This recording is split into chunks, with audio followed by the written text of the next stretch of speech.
Well, it is time to get back into the tennis and dig into day 6 for the French Open for the Chris McPherson Show. And he is back on deck, Christian Montigan from the First Serve. Good to have you back, Christian. It was a little lonely yesterday. Great to be back, but no, you did a great job doing it solo. Great to join you again and preview some of these games. Well, let's get into Aussie Watch. It's a little bit leaner today. It is just Alexi Poprin in action, and he takes on the giant killer in Portuguese star Nuno Borges. Yeah, so the draw has opened up a bit, hasn't it, with Casper Ruud having been eliminated now through injury.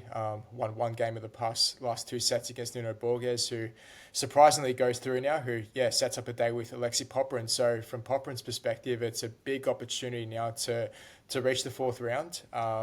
Prior to this, he only made the 2nd round twice, Poprin. So this is new territory for him, but no, he's playing some good tennis. Obviously, he has a new coach in his corner.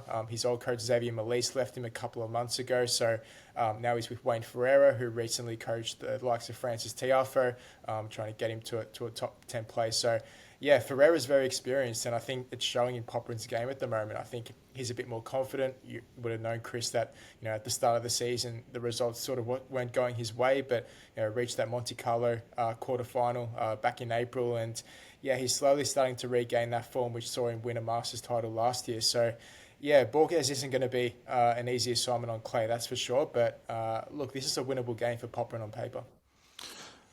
It certainly is. As you say, Borges, not an easy player to take down, but Poprin is certainly much more comfortable, much more confident, as you said, as that bracket is starting to open up and a bit of a path starting to, I guess, suggest that he could go to his best clay court result, as you're touching on. Yeah, for sure. And we know that clay obviously isn't Poprin's best surface. In saying that, though, he is resided in Monte Carlo, right? That's where the clay courts are. That's where a lot of clay court tennis is played. So it's not like he's sort of foreign to that surface. It's just that in terms of his game style, the real hard-hitting serve, even he's coming to the net a bit more, which is really good to see in these past couple of matches at the French. So I think he's really starting to really get a sense of his overall game, really develop his craft in all areas, and he's a bit more comfortable, for example, like I touched on, coming a bit to the net, trying to really take the game to the opponent, step into the baseline a bit more. So he's adding different elements to his game, and potentially that could get him over the line against Borges. Well, I certainly think we're both leaning his way. Someone who's much more familiar and comfortable with clay is Carlos Alcaraz, and he comes up against Bosnia's Damir Zemur. And Christian, one of the more humorous things, we're touching on this off air, Damir Zemur beat Frenchman Pericard, but it was almost a surprise to him more than it was everyone else. The crowd reacted, but he didn't. It was hilarious. It was just a moment of sort of a brain fade where he just thought the game was still continuing. And you've seen sort of brain fade moments in the past where Tsitsipas has done it once or twice from memory, a few other players. So it just goes to show how locked in he was in that moment. And that's just a testament to him, right?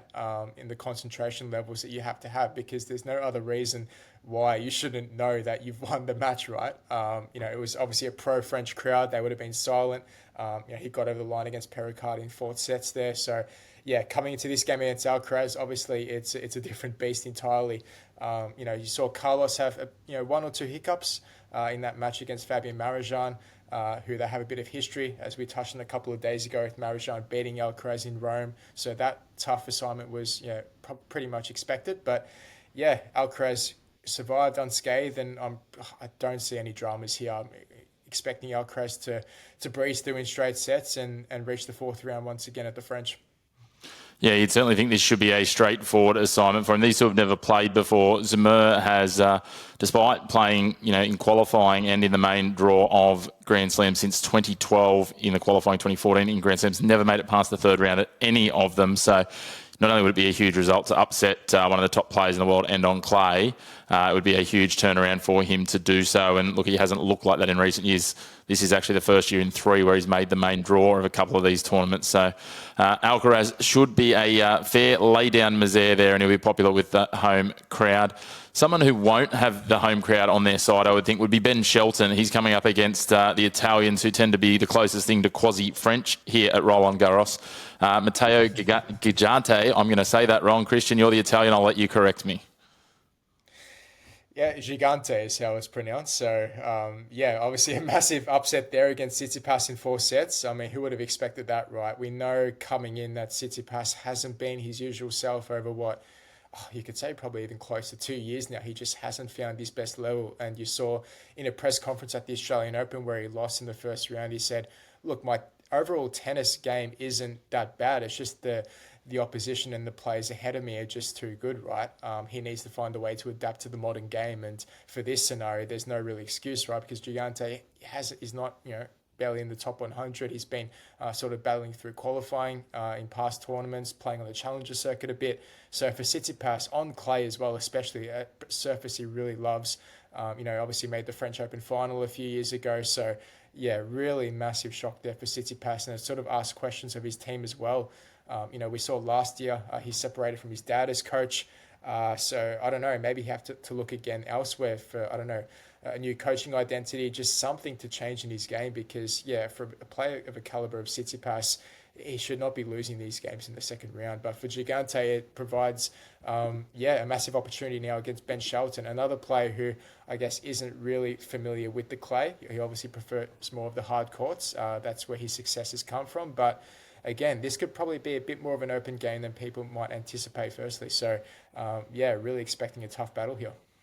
It's interesting. Gigante, not one who's been well known. He's, as you say, he's battled through qualifiers and different things at different points and comes into this competition. It's only the second time he's been in a Grand Slam main draw after the Australian Open where he bowed out in the first round as a qualifier. So, look, he's played qualifying. We sometimes see this, right? A little bit of a dark horse that comes through qualifying, gets a few games under their belt, then works their way through. He's now sort of had 5 games under his belt. He's beaten Tsitsipas. He's not going to be in a more confident position. You touched on it. He's ranked about 160 something in the world. He's got nothing to lose here up against Shelton, who is not, as you said, not a known clay quarter.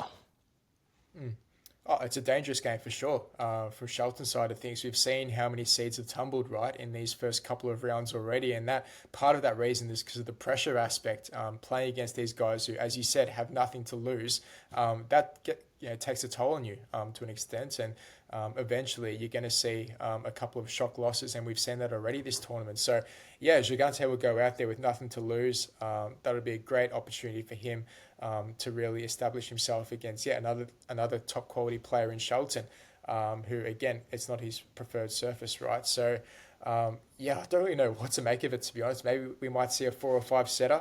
Might see another classic, but yeah, for Shelton, he just needs to stay composed and do the basics. But like you said, Gigante, coming through qualifying he's pretty nailed in so far. So obviously he's used to the conditions. This could be quite an intriguing battle.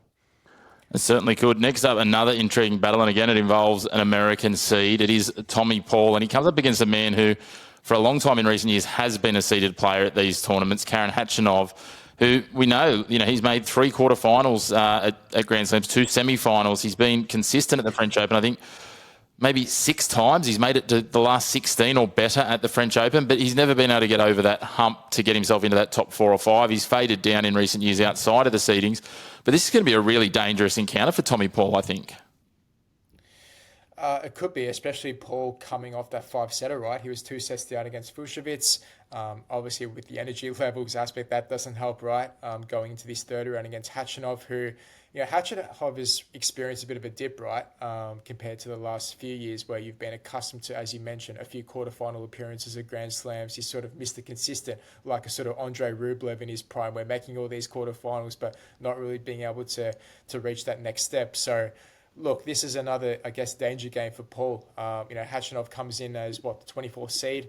A bit more expectation on Paul to get the job done. But for me, like Paul, even at the Rome Masters a couple of weeks ago, he just has the all-round game on clay. He can trouble you in different ways with his shot selection.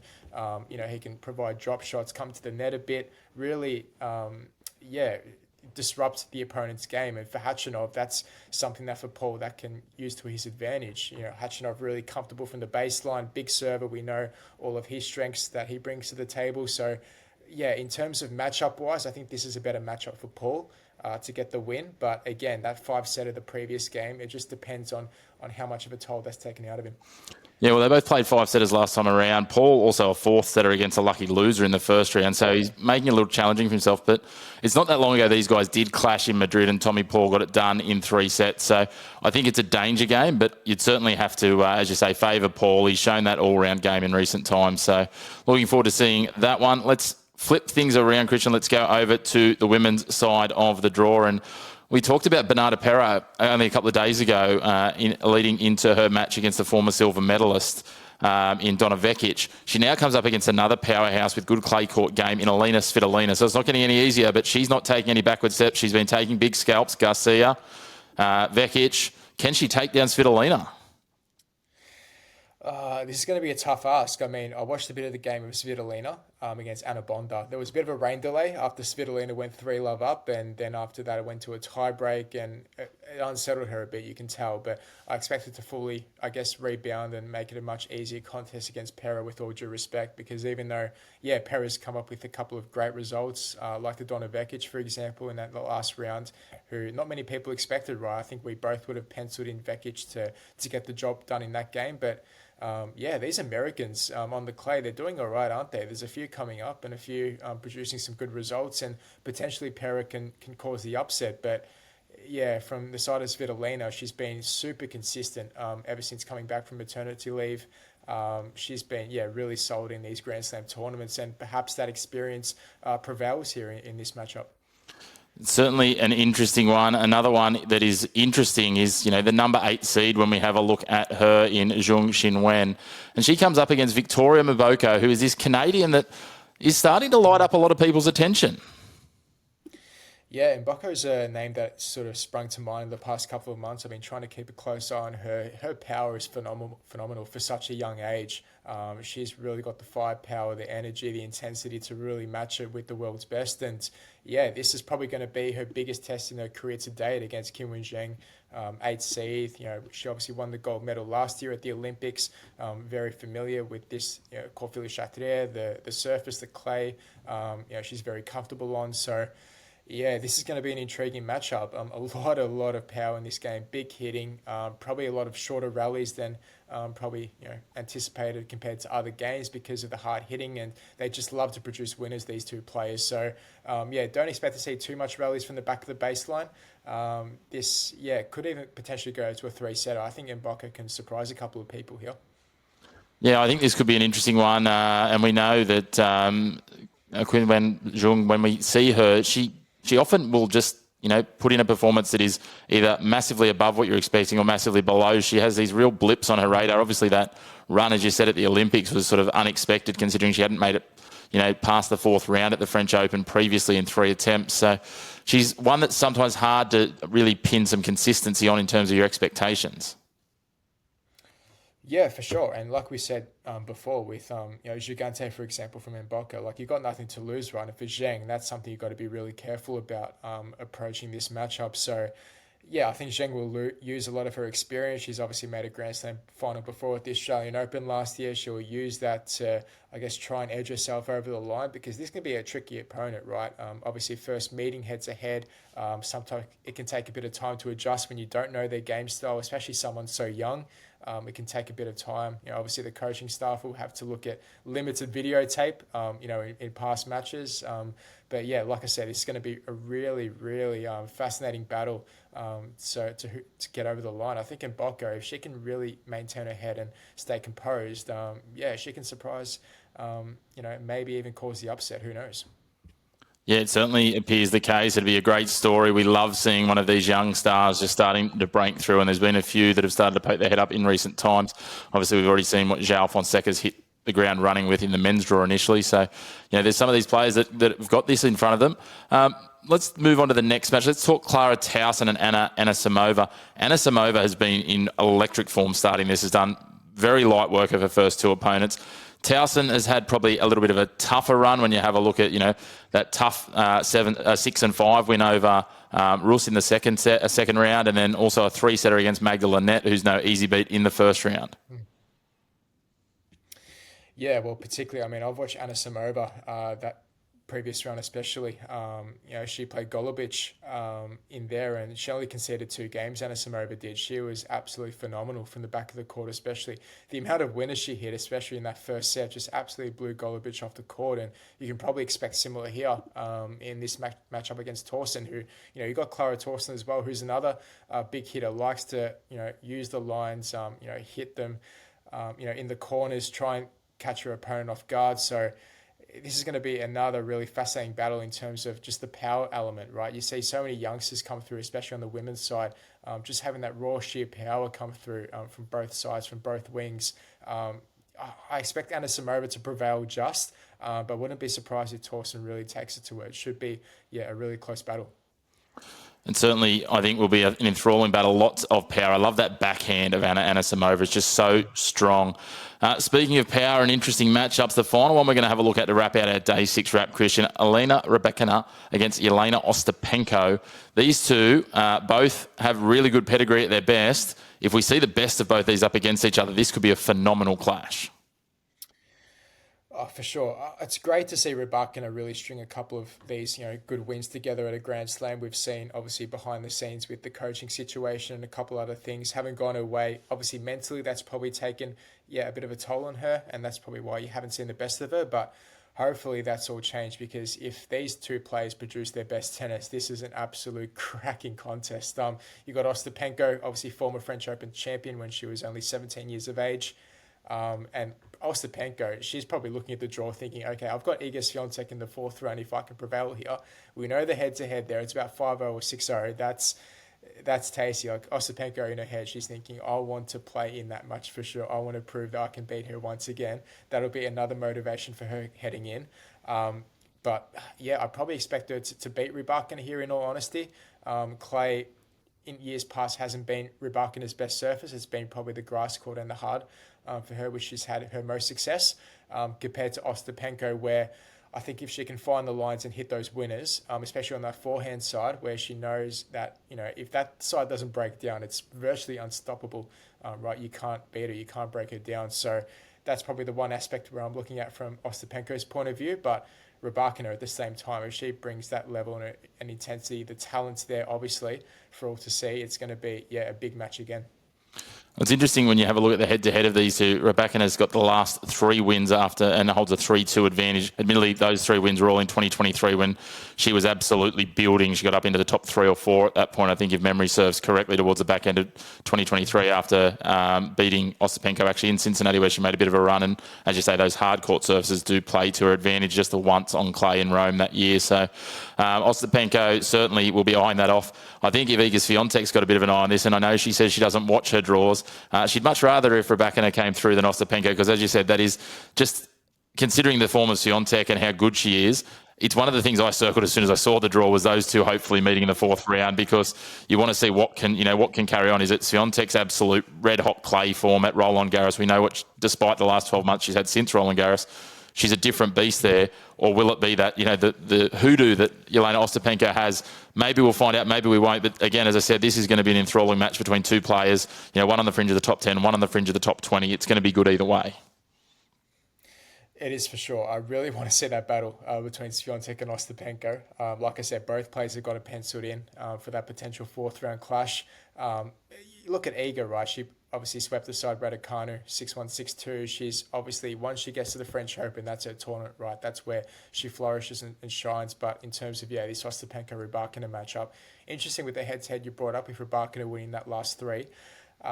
Probably could maybe play into Ostapenko's head, because she is sort of a mental player as well. She thrives on the confidence, and if she's sort of seeing on paper, well, Rybakina's got my number, she probably has to try and find different ways to try and break down Rybakina's game, because obviously, at least the past few results haven't really worked for her, has it? No, exactly right. Well, the one thing that's for sure, as I said, is it's going to be an enthralling contest. It is 2 former Grand Slam winners, admittedly neither here at the French, but 2 players that have got experience in big matches. So this will be a big match. We know that. Looking forward to it. Christian, it's going to be a great Day 6. It's starting to really heat up. There's so many good other matches to have a look at. Plenty more tennis to come from Roland Garros across Day 6. And I look forward to catching back up with you for Day 7. And if people want more and more tennis, if this little tidbit isn't enough for them, they know to head to the First Serve to catch all your work. Thanks, Chris. Appreciate it. Looking forward to catching up again.